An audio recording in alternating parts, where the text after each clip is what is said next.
Hey everyone, स्वागत है आप सभी का इस नए वीडियो में। तो मैं हूँ अभिषेक गौरव और अभी हम लोग स्टार्ट करते हैं कूलम्ब्स लॉ। तो जैसा हम लोग कंटिन्यू करते हैं पहले ही टॉपिक को, आगे के टॉपिक्स को कंटिन्यू करते हैं। तो अभी हम लोग कूलम्ब्स लॉ को स्टार्ट करते हैं एक बार। तो बेसिकली कूलम्ब्स लॉ है क्या, इसका स्टेटमेंट क्या है। कूलम्ब्स लॉ जो है it gives the interaction force between, मतलब कूलम्ब्स लॉ जो है किसी भी दो स्टैटिक और पॉइंट चार्ज के बीच का जो भी इंटरेक्शन फोर्स होगा वो हम कैलकुलेट करेंगे कूलम्ब्स लॉ के थ्रू। तो कूलम्ब्स लॉ एक हम आप समझो कि कूलम्ब्स लॉ आपके पास एक फार्मूला होगा कूलम्ब्स लॉ के जिस फार्मूला से आप किसी भी दो पॉइंट चार्ज में जो उन दोनों के बीच का पॉइंट फोर्स ऑफ इंटरेक्शन होगा वो आप कैलकुलेट कर सकोगे। अब इसमें ये जो दो चीज़ यहाँ दो वर्ड्स स्टैटिक और पॉइंट, ये बहुत ही इंपॉर्टेंट है। मतलब ये आपको ध्यान रखना है कि ये जो कूलम्ब्स लॉ है वो सिर्फ वैलिड होगा स्टैटिक और पॉइंट चार्ज में ही। इसको मैं आगे एक्सप्लेन करूँगा जब इसका लिमिटेशन बताऊँगा, तो इसी वीडियो में थोड़ी देर बाद आएगा ये।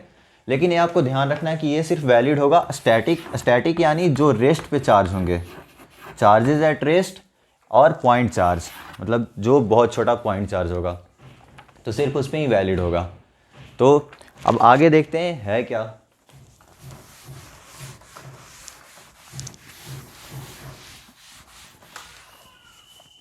तो अब आप कंसीडर कीजिए कि आपके पास कोई दो पॉइंट चार्जेस हैं, एक प्लस Q1 और दूसरा प्लस Q2, और इन दोनों के बीच का जो सेपरेशन है वो कुछ R है।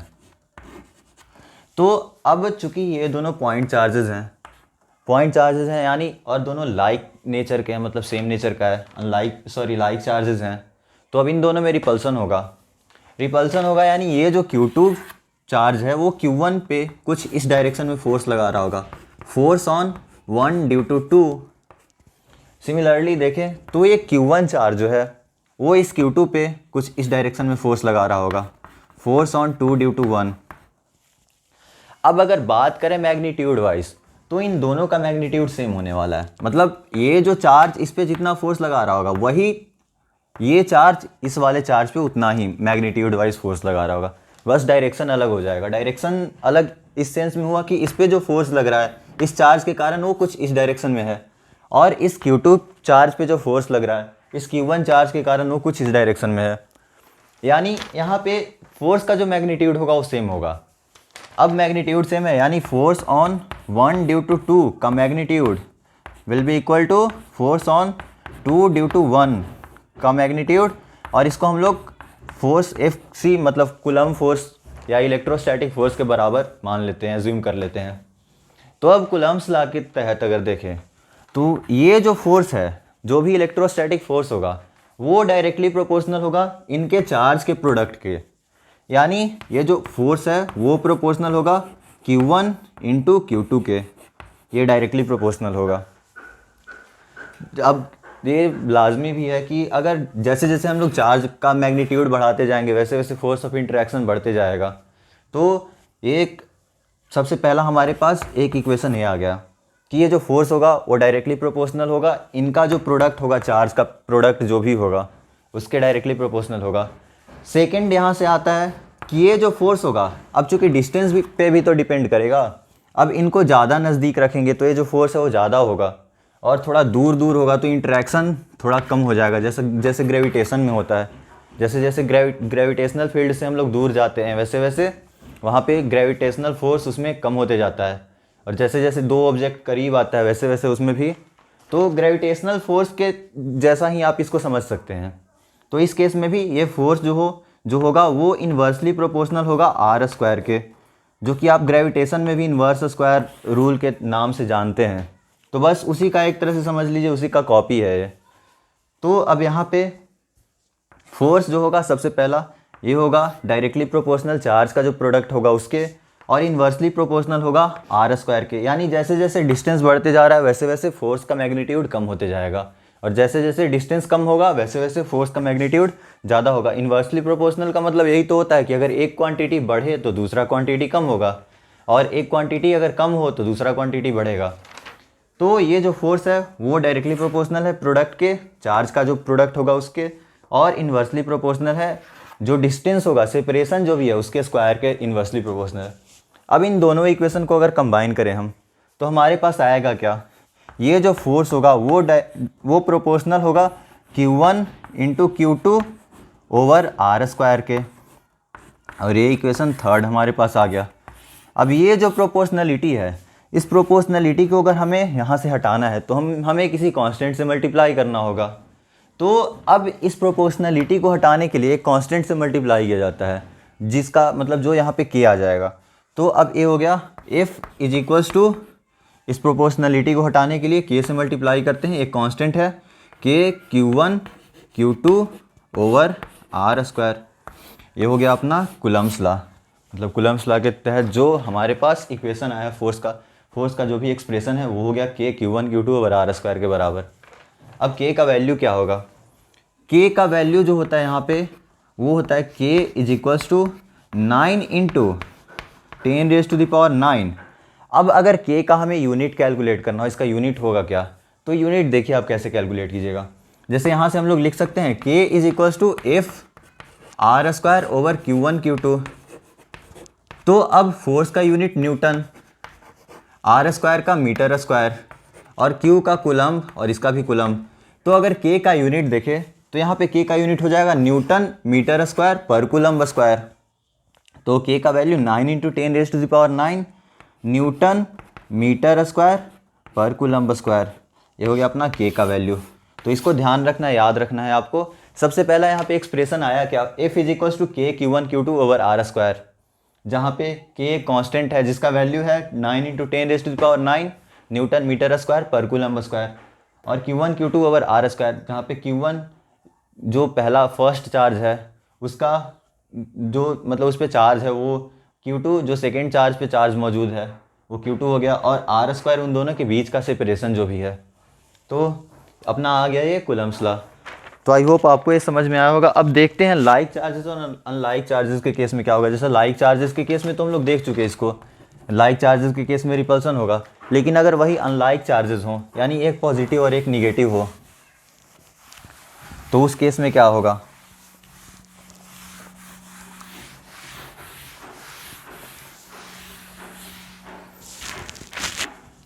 तो अब अगर अनलाइक चार्जेस के केस में देखें तो एक प्लस Q1 होगा और सेकेंड जो होगा वो माइनस Q2 होगा।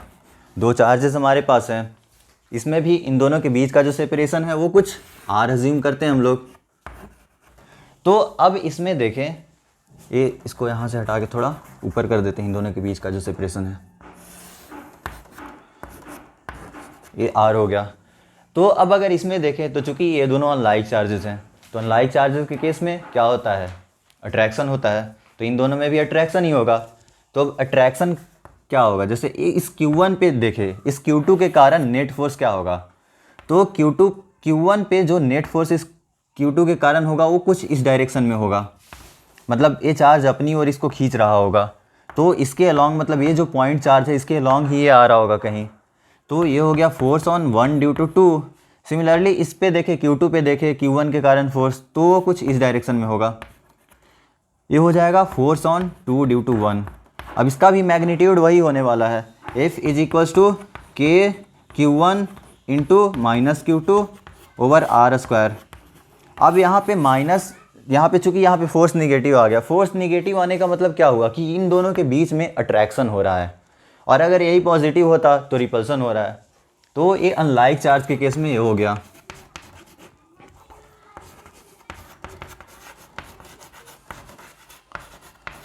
तो यानी हमारे पास जो कूलम्ब्स लॉ मेनली है वो F is equals to K Q1 Q2 over R square, जो कि वैलिड होगा। ध्यान रखना इस बात को कि जो कूलम्ब्स लॉ है K Q1 Q2 over R square वो वैलिड होगा सिर्फ स्टैटिक और पॉइंट चार्ज पे ही। मैं इसको लिमिटेशंस में डिस्कस करूंगा, लेकिन आपको ये बात ध्यान रखनी है अभी। और ये अगर लाइक चार्जेस है तो ऑब्वियसली रिपल्सन होने वाला है, और अनलाइक चार्जेस होंगे तो उसमें अट्रैक्शन ही होगा। तो अब दोनों ही केस में फोर्स हम लोग कैलकुलेट करेंगे इसी फॉर्मूला से, जहाँ पे के का वैल्यू होगा 9 इंटू 10⁻⁹ न्यूटन मीटर स्क्वायर पर कूलम्ब स्क्वायर के बराबर। ये हो गया के का वैल्यू।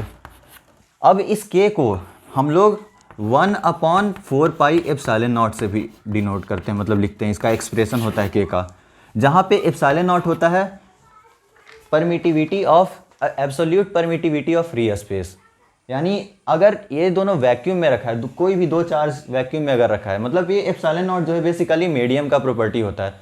तो अभी वैक्यूम के लिए एप्सिलॉन नॉट होता है, और बाकी अगर कोई दूसरा मीडियम हो तो उनके लिए इसका वैल्यू जो परमिटिविटी होता है उसका वैल्यू कुछ अलग होता है। वो हम लोग डिस्कस करेंगे जब इफेक्ट ऑफ मीडियम पढ़ रहे होंगे।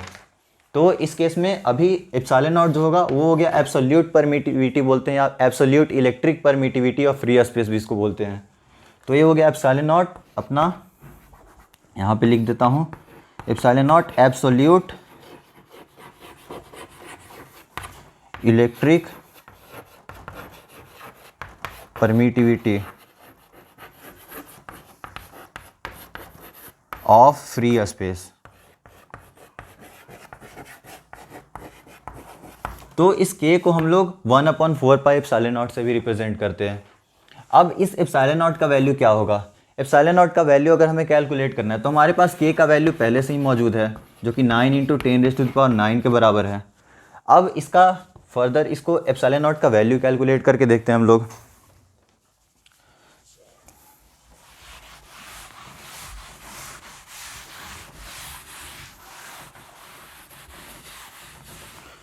तो अगर यहाँ पे देखें k = 1/4 एप्सिलॉन नॉट आ रहा था, जहाँ पे k का वैल्यू क्या था 9 × 10⁹ न्यूटन मीटर स्क्वायर पर कूलम्ब स्क्वायर। तो अब अगर यहाँ से एप्सिलॉन नॉट का वैल्यू कैलकुलेट करना चाहें हम तो डायरेक्ट ही इसको क्रॉस मल्टीप्लाई करते हैं, इसको इधर ले जाते हैं और इसको इधर ले आते हैं, यानी एप्सिलॉन नॉट = 1/4 × k के बराबर होगा, जहाँ पे k का वैल्यू इसको पुट कर देंगे यहाँ पे। तो अब यहाँ पे हो गया 1/4 × 9 × 10⁹ न्यूटन मीटर स्क्वायर पर कूलम्ब स्क्वायर। तो ये कूलम्ब स्क्वायर तो ऊपर चला जाएगा, यानी एप्सिलॉन नॉट हो गया 1/4 × 9 × 10⁹ कूलम्ब स्क्वायर पर न्यूटन मीटर स्क्वायर। ये हो गया अपना एप्सिलॉन नॉट। तो अब इसका अगर फर्दर आप इसको कैलकुलेट करिए, मतलब इसका जो फर्दर सिंप्लीफाई करने के बाद जो वैल्यू आएगा वो होगा एप्सिलॉन नॉट का वैल्यू, जो कि बराबर होगा 8.85 × 10⁻12 coulomb square over newton metre square. ये हो गया अपना एप्सिलॉन नॉट का वैल्यू।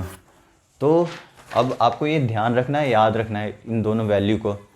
तो सबसे पहला अभी तक हम देखें तो अभी तक हम लोग क्या क्या अभी तक डिस्कस कर चुके हैं। एक कूलम्ब्स लॉ था, कूलम्ब्स लॉ उसका स्टेटमेंट था कि किसी भी दो चार्ज जो कि स्टैटिक और पॉइंट चार्ज हो, उन दोनों चार्जेस के बीच में जो फोर्स ऑफ इंटरेक्शन होगा वो कूलम्ब्स लॉ के थ्रू मतलब पता करेंगे हम लोग, और जो कि बराबर होगा k q1 q2 over r square के, जहाँ पे k का वैल्यू 9 × 10⁹ न्यूटन मीटर स्क्वायर पर कूलम्ब स्क्वायर। वहाँ से फिर हम लोग फर्दर देखें कि k जो होता है बराबर होता है 1/4 एप्सिलॉन नॉट के। तो वहाँ से फर्दर एप्सिलॉन नॉट जो था वो absolute electric permittivity of free space है, और एप्सिलॉन नॉट का वैल्यू फिर फर्दर कैलकुलेट किए, जो कि 8.85 × 10⁻12 कूलम्ब स्क्वायर पर न्यूटन मीटर स्क्वायर के बराबर आया। तो ये दो चीज़ें हो गई। अब हमारे पास कभी कभी क्वेश्चन क्या आता है, क्वेश्चन आपसे कभी कभी मतलब इसमें एप्सिलॉन नॉट का डायमेंशन जेईई मेंस वगैरह में आ जाता है क्वेश्चन। तो इजी होता है, लेकिन मतलब इजी ही है, उसको आप अब मैं बता देता हूँ होगा कैसे। तो जैसा कि force = k q1 q2 over r square. यहाँ पे हम लोग डायमेंशन ऑफ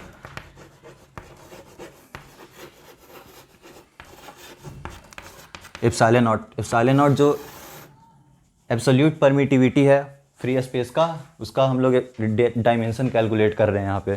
तो डायमेंशन यहाँ पे ये देखना है। तो जो फोर्स है वो k q1 q2 over r square के बराबर है, जहाँ पे k बराबर था 1/4 एप्सिलॉन नॉट के। तो इसको लिख सकते हैं further, force = 1/4 epsilon nought q1 q2 over r square.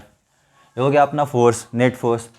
तो अब अगर इसको फर्दर अगर लिख दे तो F = 1/4 epsilon nought q1 q2 over r square आ जाएगा। अब अगर फर्दर देखें हम तो अगर डायमेंशनल एनालिसिस से अगर हम जाएं तो जो लेफ्ट हैंड साइड का डायमेंशन होगा वही राइट हैंड साइड का डायमेंशन होने वाला है। यानी डायमेंशन ऑफ फोर्स बराबर होगा राइट हैंड साइड में जो भी एक्सप्रेशन है उसका जो डायमेंशन होगा वो फोर्स के डायमेंशन के बराबर होने वाला है। तो dimension of force is equals to dimension of K Q1 Q2 over R square, जहाँ पे के का वैल्यू 1/4 पाई एप्सिलॉन नॉट था, तो 1/4 पाई एप्सिलॉन नॉट। तो अब चूंकि डायमेंशन में 11th में ही आप लोग जब डायमेंशन पढ़ रहे होंगे तो उस टाइम आप लोग देखे होंगे कि जो कांस्टेंट टर्म होता है वो डायमेंशन लेस क्वांटिटी होता है, मतलब उसका डायमेंशन 0 होता है। किसी भी मतलब ना मास में डायमेंशन उसका कुछ है, ना लेंथ में, ना टाइम में, कुछ में भी डायमेंशन नहीं होता है, तो उसका डायमेंशन 0 होता है। यानी ये जो 1/4 पाई है इसका अगर डायमेंशन देखें तो ये तो m0 l0 t0 और बाकी जो भी टर्म है सारा टर्म 0 ही होने वाला है। तो अब यहाँ पे इसका डायमेंशन 0 हो गया, यानी जो नेट फोर्स का डायमेंशन इस केस में होगा वो बराबर होगा किसके, Q1 Q2 over epsilon naught R square के डायमेंशन के बराबर होगा। तो अब फर्दर देखते हैं इस साइड का जो RHS का जो डायमेंशन होगा वो वही मतलब फोर्स का डायमेंशन। अब एक बार सभी का डायमेंशन हम एक बार कैलकुलेट कर लेते हैं तो वो थोड़ा ज़्यादा इजी पड़ जाएगा। तो अब देखते हैं फोर्स का डायमेंशन होगा क्या। तो चूंकि force is equals to mass into acceleration होता है, तो फोर्स का जो डायमेंशन होगा वो मास इंटू एक्सेलरेशन का डायमेंशन होगा, उसके बराबर होगा। अब मास का डायमेंशन तो m0 और एक्सेलरेशन का डायमेंशन LT-2। LT-2 कैसे, एक्सेलरेशन होता है velocity, rate of change of velocity, यानी एक्सेलरेशन का डायमेंशन वेलोसिटी का डायमेंशन ओवर टाइम का डायमेंशन, और वेलोसिटी होता है डिस्टेंस अपॉन टाइम। तो वेलोसिटी का डायमेंशन तो LT-1 आ गया, और ये टाइम का डायमेंशन एक और यहाँ पे मौजूद है पहले से, तो ये LT-2 हो जाएगा एक्सेलरेशन का ओवरऑल डायमेंशन। तो एक्सेलरेशन का m1 यहाँ पे होगा, मास का डायमेंशन m1, एक्सेलरेशन का डायमेंशन LT-2। तो ये हो गया अपना फोर्स का डायमेंशन। अब चार्ज का डायमेंशन कैलकुलेट करते हैं। चार्ज का डायमेंशन क्या होगा, अब जैसा कि हम लोग चार्ज में पढ़े थे कि चार्ज क्या होता है, किसी भी क्रॉस सेक्शनल एरिया से अगर यूनिट टाइम के लिए अगर यूनिट एम्पियर करंट फ्लो करे तो हमारे पास कूलम्ब या चार्ज आता है। जब प्रॉपर्टी ऑफ चार्ज डिस्कस कर रहे थे तो उस टाइम देख चुके हैं हम लोग ये, यानी ये जो करंट जो होता है वो चार्ज पर यूनिट टाइम होता है, चार्ज पर यूनिट टाइम। यानी डायमेंशन ऑफ आई, जो करंट का डायमेंशन होगा वो बराबर होगा किसके, चार्ज के डायमेंशन के अपॉन टाइम के डायमेंशन के बराबर होगा। तो अब चार्ज का डायमेंशन अगर यहाँ से कैलकुलेट करें तो चार्ज का जो डायमेंशन होगा वो हो जाएगा dimension of Q is equals to current का डायमेंशन। तो करंट का डायमेंशन तो A ही होता है, या I से भी इसको डिनोट करते हैं, लेकिन मैं अभी A से डिनोट कर रहा हूँ इसको। और टाइम का डायमेंशन तो T होगा, यानी A1 T1। ये हो गया अपना चार्ज का डायमेंशन। तो अब यहाँ से चार्ज का डायमेंशन और फोर्स का डायमेंशन इस इक्वेशन में पुट करते हैं। तो फोर्स का डायमेंशन अपना आ गया MLT-2 is equals to Q1 Q2 का डायमेंशन, यानी AT इंटू AT। ये हो गया अपना चार्ज का dimension over dimension of epsilon not का डायमेंशन इंटू आर स्क्वायर, यानी ये लेंथ है तो लेंथ का L2 हो जाएगा। ये हो गया अपना फाइनल एक्सप्रेशन। अब यहाँ से एप्सिलॉन नॉट को इधर ले आते हैं और इसको इधर ले जाते हैं क्रॉस मल्टीप्लाई करके, तो अपने पास आ क्या जाएगा यहाँ पे,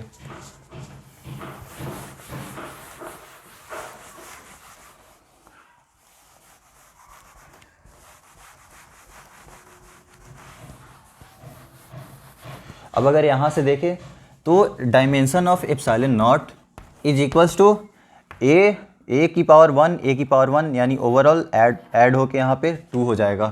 तो A की पावर 2, T की पावर 1, T की पावर 1, T की पावर 2, यहाँ पे T की पावर 2 ओवर इसका डायमेंशन इधर ले आते हैं MLT-2 इंटू L स्क्वायर। तो ओवरऑल अगर इसको कैलकुलेट करें तो एप्सिलॉन नॉट का डायमेंशन यहाँ से हो जाएगा, चूंकि ये डिनोमिनेटर में है तो ये ऊपर जाके m की पावर -1, l की पावर 1 और l की पावर 2 यानी l की पावर 3, लेकिन ऊपर जाएगा तो l की पावर -3। फिर फर्दर देखें टी की पावर -2, और ये ऊपर जब जाएगा, ये अभी चूंकि डिनोमिनेटर में है तो जब ऊपर जाएगा तो पावर एडअप हो जाएगा, यानी टी की पावर 4 और ए की पावर 2। तो ये हो गया अपना डायमेंशन एप्सिलॉन नॉट का। यानी यहाँ पे अगर हम देखें कैलकुलेट करने के बाद जो एप्सिलॉन नॉट का डायमेंशन आया है वो आया है कुछ इस तरह से। तो एप्सिलॉन नॉट का डायमेंशन जो हमारे पास आ गया वो हो गया m की पावर -1, l की पावर -3, t की पावर 4 और a की पावर 2। ये हो गया अपना एप्सिलॉन नॉट का डायमेंशन, यानी जो भी। तो अब मतलब इजी ही था कैलकुलेट करना, लेकिन कभी कभी क्वेश्चन में बस इतना ही इजी सवाल आ जाता है। तो आई होप आपको ये समझ में आया होगा। अब फर्दर आगे हम लोग बढ़ते हैं। अब देखते हैं जो कूलम्ब्स लॉ के कुछ लिमिटेशंस वगैरह थे। मैं स्टार्टिंग में बताया था कि ये स्टैटिक चार्ज और पॉइंट चार्ज पे ही एप्लीकेबल होगा ये कूलम्ब्स लॉ। तो अब ऐसा क्यों है वो एक बार देख लेते हैं, उसका लिमिटेशंस वगैरह जो भी है।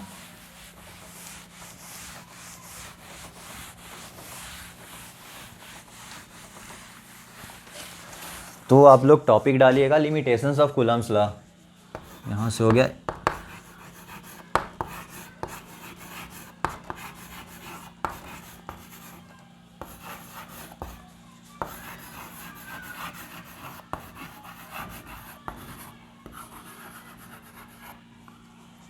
तो लिमिटेशन में जो फर्स्ट लिमिटेशन है यहाँ पे जो भी है, वैलिड ओनली फॉर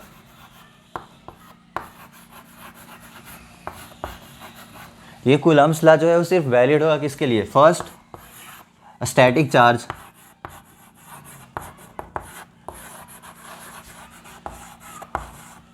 और सेकंड पॉइंट चार्ज।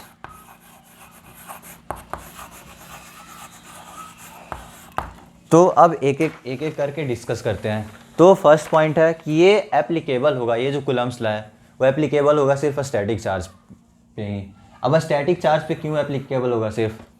तो जैसा कि मैं जब प्रॉपर्टी ऑफ चार्ज डिस्कस कर रहा था तो उस टाइम बताया था आपको कि ये जो अगर कोई भी चार्ज रेस्ट पे हो तो वो सिर्फ इलेक्ट्रिक फील्ड प्रोड्यूस करता है, लेकिन अगर वो मोशन में आ जाता है, यानी रेस्ट से चला गया मतलब मोशन में आ गया, या फिर वो यूनिफॉर्मली एक्सेलरेटेड हो या फिर यूनिफॉर्म मोशन हो। यूनिफॉर्म मोशन कहने का मतलब हुआ कि उसका वेलोसिटी कांस्टेंट हो, यानी एक्सेलरेशन 0 हो, या फिर एक्सेलरेटेड भी हो मतलब कुछ एक्सेलरेशन भी उसका हो।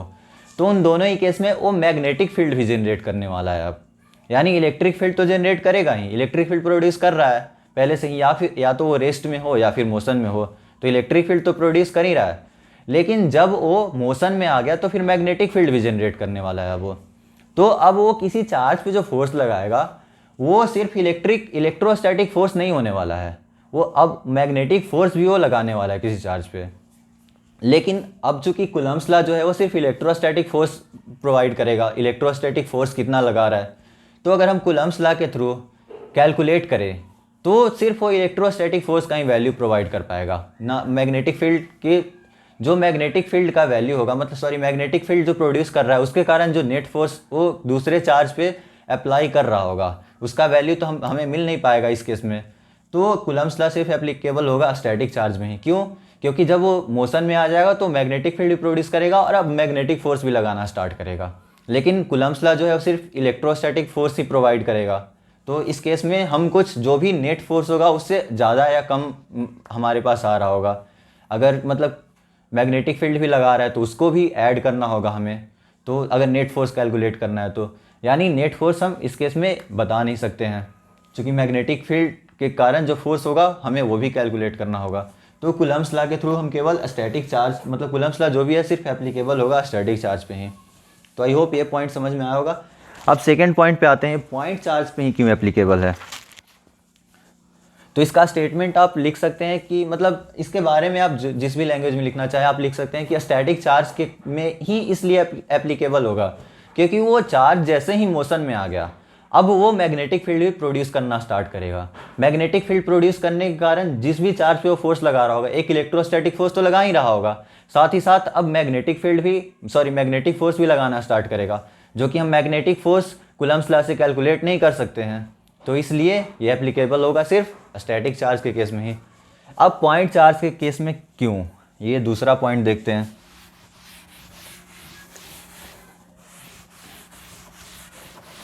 सेकेंड पॉइंट यहाँ पे अपना applicable only for point charges.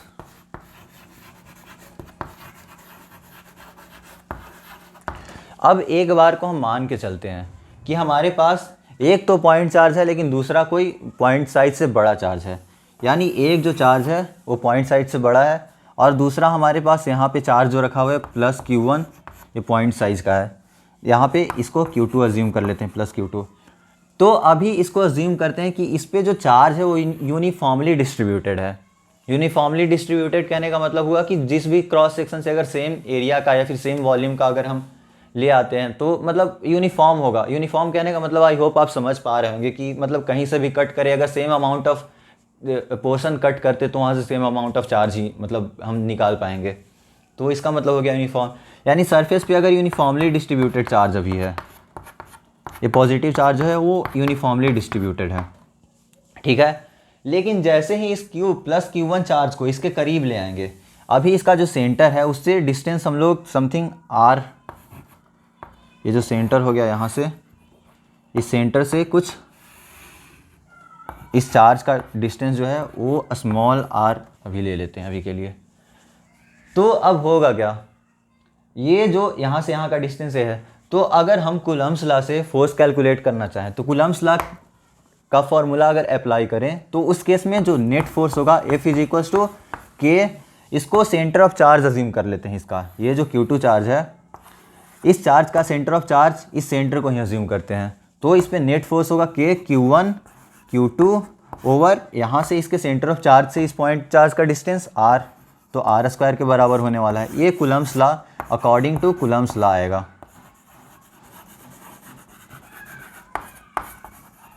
ठीक है। अभी के लिए इसको मतलब ये सही नहीं है, लेकिन अभी के लिए हम अज्यूम करके चलते हैं कूलम्ब्स लॉ के थ्रू ये आ रहा है, ठीक है। लेकिन अब आप सिनेरियो देखिएगा हो क्या रहा है यहाँ पे।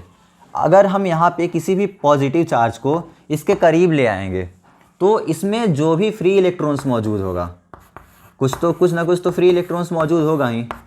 अब इसमें जो भी फ्री इलेक्ट्रॉन्स मौजूद है, चूँकि ये पॉजिटिव चार्ज है, ये निगेटिव चार्ज है, फ्री इलेक्ट्रॉन्स पे निगेटिव चार्ज है, तो अब ये करेगा क्या, इस फ्री इलेक्ट्रॉन्स पे अपनी ओर फोर्स ऑफ अट्रैक्शन होगा, यानी अपनी ओर कुछ फोर्स अप्लाई करेगा।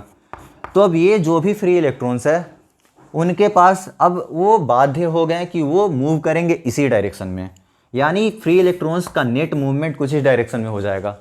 अब नेट मूवमेंट इस डायरेक्शन में हो जाने के कारण जो भी इधर का फ्री इलेक्ट्रॉन्स मौजूद है इधर मूव करना स्टार्ट करेंगे, और इधर मूव करते करते इधर का जो पोर्शन हो गया, मतलब राइट साइड में जो चार्ज को फेस कर रहा है उस वाले पोर्शन में निगेटिव चार्ज डेंसिटी बढ़ जाएगा। तो होगा क्या इस केस में कि इधर का जो भी चार्ज वगैरह है, जो भी निगेटिव चार्ज है वो कुछ इस डायरेक्शन में, मतलब निगेटिव चार्ज डेंसिटी इधर ज़्यादा हो जाएगा एज़ कम्पेयर टू इधर वाले साइड में। तो अब हुआ क्या, इधर का जो निगेटिव चार्ज है वो इधर मूव कर गया, यानी इधर जो है पॉजिटिव चार्ज का डेंसिटी ज़्यादा हो जाएगा इस वाले पोर्शन में, जो इसको फेस कर रहा है उस वाले पोर्शन में निगेटिव चार्ज का डेंसिटी ज़्यादा हो गया और इस वाले पोर्शन में पॉजिटिव चार्ज का डेंसिटी ज़्यादा हो गया। अब चूंकि इसका ओवरऑल चार्ज तो पॉजिटिव ही है, तो होगा क्या, इधर का जो पॉजिटिव चार्ज है उसको समथिंग न्यूट्रलाइज करने वाला है, मतलब कुछ ना कुछ इसको न्यूट्रलाइज करेगा और इधर थोड़ा अधिक पॉजिटिव चार्ज हो जाएगा। तो ओवरऑल जब ऐसा ये सामने जब इसको रखेंगे तो उसके बाद का चार्ज डिस्ट्रीब्यूशन होगा वो हो जाएगा कुछ इस तरह से। इसका सेंटर ऑफ चार्ज पहले हम लोग अज्यूम करके चले हैं, ये जो इसका सेंटर है, लेकिन जब इसको सामने रखेंगे इस पॉइंट चार्ज को तो होगा क्या, इधर का पॉजिटिव चार्ज डेंसिटी ज़्यादा हो जाएगा और इधर जो पॉजिटिव चार्ज है वो कुछ कम हो जाएगा। क्यों? क्योंकि इलेक्ट्रॉन्स इधर शिफ्ट हो चुके हैं, तो इधर का charge density, positive charge density मतलब इधर इसके कंपैरिजन में ज़्यादा हो जाएगा। यानी ओवरऑल चार्ज अगर सेंटर ऑफ चार्ज देखें तो वो कुछ इस पॉइंट मतलब इधर शिफ्ट कर गया होगा। क्यों? क्योंकि इधर पॉजिटिव चार्ज का डेंसिटी ज़्यादा है, तो समथिंग इस पॉइंट से इधर शिफ्ट कर गया होगा। यानी हम इसको अज्यूम करके चले हैं, लेकिन ये तो है नहीं चार्ज, सेंटर ऑफ चार्ज। इस केस में सेंटर ऑफ चार्ज तो यहाँ से यहाँ तक का डिस्टेंस जो होगा वो होने वाला है। इसको अगर अभी R1 अज्यूम करते हैं तो सेंटर ऑफ चार्ज इधर की तरफ शिफ्ट कर चुका है। तो अब अगर देखें जो फोर्स जो था वो इन्वर्सली प्रोपोर्शनल था आर स्क्वायर के, यानी अब यहाँ पे चूँकि R1 जो है वो ग्रेटर देन R है। अब R से बड़ा है R1, यानी इसका मतलब क्या हुआ, R से बड़ा है R1, तो इस केस में जो फोर्स लग रहा होगा इस स्मॉल r के केस में वो इस केस से ज़्यादा हो जाएगा। क्यों? क्योंकि R1 बड़ा हो चुका है। नीचे में अगर डिनोमिनेटर में R1 बढ़ रहा है तो ओवरऑल इसका वैल्यू, फोर्स का वैल्यू डिक्रीज होगा, क्योंकि इन्वर्सली प्रोपोर्शनल होता है। तो इस केस में अगर कूलम्ब्स लॉ के हिसाब से अगर देखें, कूलम्ब्स लॉ के अनुसार यहाँ पे फोर्स अपनाया था कि Q1 Q2 over R square, लेकिन इसका चूँकि सेंटर ऑफ चार्ज इधर शिफ्ट कर गया है तो कूलम्ब्स लॉ के अनुसार जो फोर्स आया था वो गलत हो गया। गलत इसलिए हो गया क्योंकि सेंटर ऑफ चार्ज का जो डिस्टेंस है वो R है ही नहीं, अब इससे कुछ ज़्यादा बढ़ चुका है। अब इसको बढ़ जाने के कारण नेट फोर्स घट जाएगा, यानी जो कूलम्ब्स लॉ से हम लोग फोर्स कैलकुलेट कर रहे हैं वो इसके कंपैरिजन में कुछ ज़्यादा आ रहा है, यानी नेट फोर्स जो होगा वो कूलम्ब्स लॉ के अनुसार जो हम लोग फोर्स कैलकुलेट किए उससे कुछ कम आने वाला है। तो इसलिए यहाँ पे अपना कूलम्ब्स लॉ अप्लाई नहीं कर सकते हैं। सिमिलरली अगर देखें तो निगेटिव चार्ज भी होगा, तो निगेटिव चार्ज के केस में भी वही होने वाला है। निगेटिव चार्ज के केस में होगा क्या कि यहाँ पे इधर ये चार्ज जो है वो समथिंग -Q2 हो जाएगा और इनिशियली चार्ज डिस्ट्रीब्यूशन यूनिफॉर्म होगा, निगेटिव चार्ज का डिस्ट्रीब्यूशन यूनिफॉर्म होगा। लेकिन अब जब इसको यहाँ पे पास में लाएंगे तो निगेटिव चार्ज का डेंसिटी होगा क्या कि यहाँ पे जो भी इलेक्ट्रॉन्स वगैरह मौजूद होंगे वो कुछ इस डायरेक्शन में आएगा, इस डायरेक्शन में होगा, तो इधर निगेटिव चार्ज डेंसिटी ज़्यादा बढ़ जाने वाला है। तो अब इस डायरेक्शन में, मतलब इस वाले पोर्शन में जो इसके ठीक सामने है उसमें निगेटिव चार्ज डेंसिटी बढ़ गया, यानी अब सेंटर ऑफ चार्ज जो है वो कुछ इधर शिफ्ट हो जाएगा, यहाँ से कुछ इस डायरेक्शन में शिफ्ट हो जाएगा। तो इस केस में इस केस में क्या हुआ, जो डिस्टेंस था वो R से अब छोटा आएगा, कुछ मतलब स्मॉल आने वाला है, इससे स्मॉलर वैल्यू कुछ आएगा। अब स्मॉलर वैल्यू का मतलब हुआ कि फोर्स जो हम लोग कैलकुलेट करेंगे कूलम्ब्स लॉ के अनुसार वो इस केस में इससे छोटा होने वाला है। क्यों? क्योंकि डिस्टेंस चूँकि अब डिक्रीज हो चुका है इन दोनों के बीच का, तो डिस्टेंस डिक्रीज हुआ, फोर्स इंक्रीज होगा, चूँकि इन्वर्सली प्रोपोर्शनल होते हैं। तो इस केस में अगर पॉजिटिव चार्ज रहे और उसके ठीक सामने पॉजिटिव चार्ज लाते हैं तो उस केस में तो कूलम्ब्स लॉ के अनुसार जो वैल्यू आएगा वो अधिक होगा। लेकिन अगर निगेटिव चार्ज हो तो कूलम्ब्स लॉ के अनुसार जो इसमें वैल्यू आएगा वो इससे कम होगा, यानी रियल वैल्यू जो होगा इस केस में एफ अट्रैक्शन की जगह पे एफ रियल लिखते हैं, एफ रियल जो होगा उसका मैग्नीट्यूड बड़ा होगा एफ कूलम्ब्स लॉ से जो हम लोग कैलकुलेट करने वाले हैं इस केस में, तो इस केस में भी गलत आ जाएगा। तो इसलिए ये जो होता है सिर्फ एप्लीकेबल होगा पॉइंट चार्ज के केस में ही। तो आई होप आपको सब समझ में आया होगा, नहीं समझ में आया होगा तो फिर से एक बार वीडियो को मतलब पीछे का वीडियो जो भी होगा आप एक बार फिर से देख लीजिएगा। मैं मतलब यकीन के साथ बोल सकता हूँ आपको समझ में आ जाएगा। तो थैंक्स फॉर वॉचिंग।